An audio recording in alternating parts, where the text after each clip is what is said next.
When I was a kid, I dreamed about space adventures.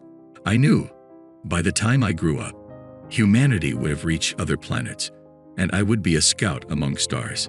For years, I watched hopelessly how people spent money and effort on anything but space exploration.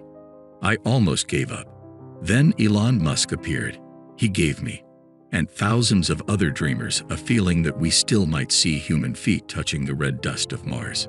The feeling is not enough. I needed proof. I wanted to be sure. This time, I would not be fooled. Will we ever colonize outer space? That depends on the definition of colonize. If the idea is to construct a self-sustaining environment where humans can persist indefinitely with only modest help from Earth, then I'd say this is very far in the future, if it's possible at all. We haven't bothered to colonize areas underwater on Earth yet. It's far more challenging to colonize a place where there's hardly any atmosphere at all. Said by Catherine Conley, NASA's Planetary Protection Officer. That's an interesting idea, I thought. Underwater is almost another world.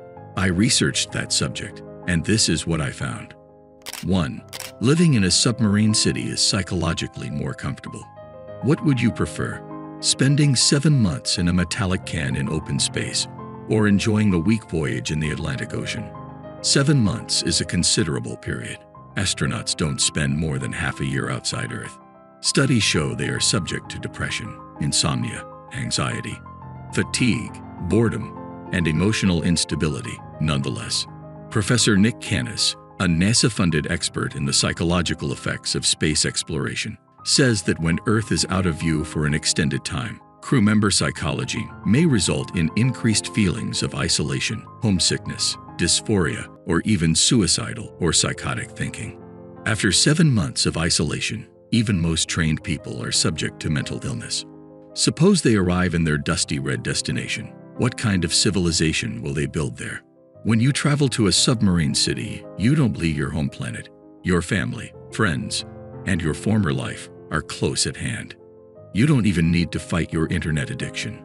For years, the net has been growing on the seabed. Life underwater will be as close to above ground as possible. 2. Ocean colonies are safer.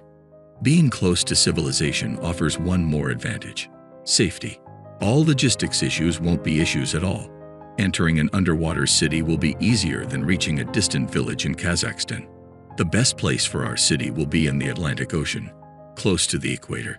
Tsunamis and earthquakes are rare in this region, and the water temperature is relatively warm. Whichever resources our submarine city needs, they will be readily provided from either the United States or Mauritania.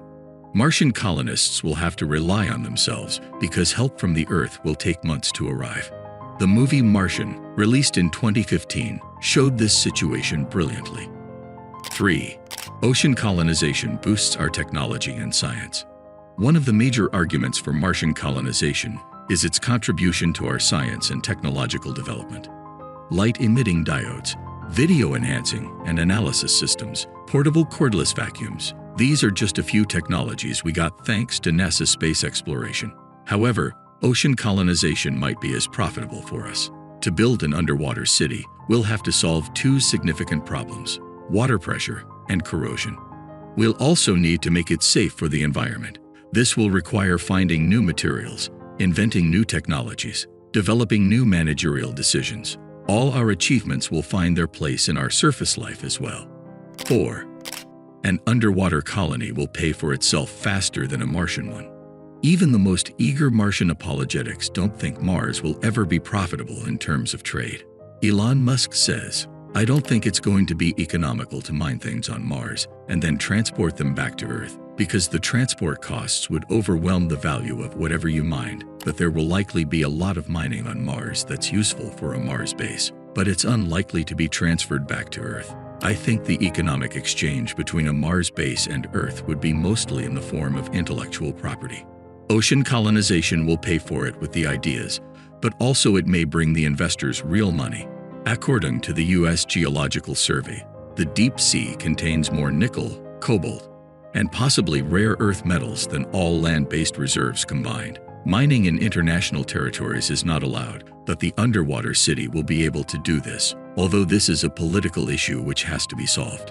Tourism and seafood export are less effective but considerable options. Moreover, we might use the seabed as a place for growing real food, following the group of Italian enthusiasts who grow strawberries in submarine capsules.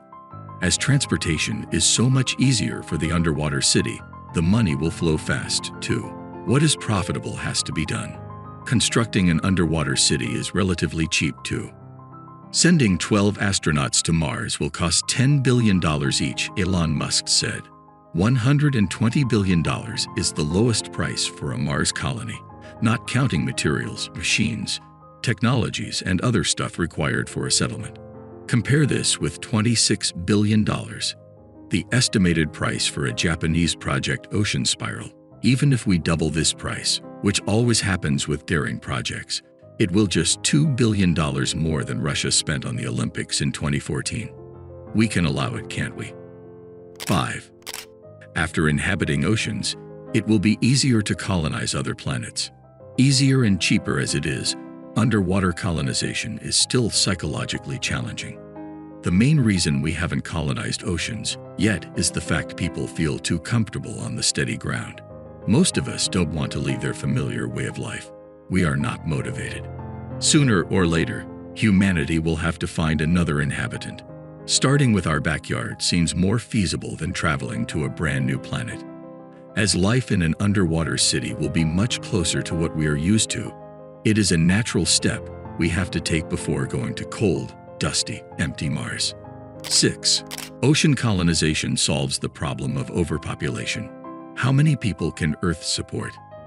BBC claims 11 billion people is our home planet capacity, even if we change our consumption habits.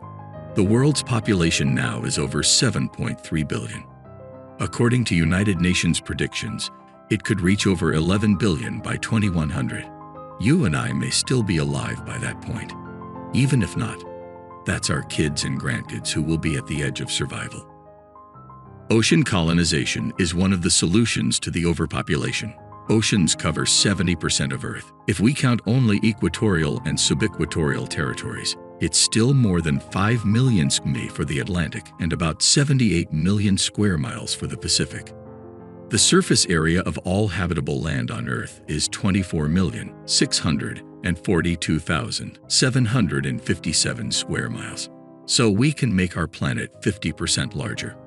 This will solve the problem of overpopulation for a few generations. And as inhabiting oceans makes colonizing other planets easier, this is a long-term solution as well. 7. Ocean colonization improves our chances of survival as a species. 90,000. This is the number of people killed in natural disasters every year. Economic costs vary from year to year, but have grown in the last 10 years. Natural disasters are not dangerous underwater. If our city is deep enough, significant catastrophes like a middle-sized asteroid hitting Earth will not affect it. Of course, only a separate outer world colony will help us survive a severe nuclear war. But for this purpose, the settlement should be totally independent, which is not going to happen soon. So, is it time for a new dream? I think yes. Colonizing oceans is profitable, challenging, feasible, and doable. There are still a lot of questions to be answered. How will we construct an underwater city? What will people do there? What political, moral, and social troubles will they face? Leave your thoughts in the comments. Thank you for watching. Take care. Until next time.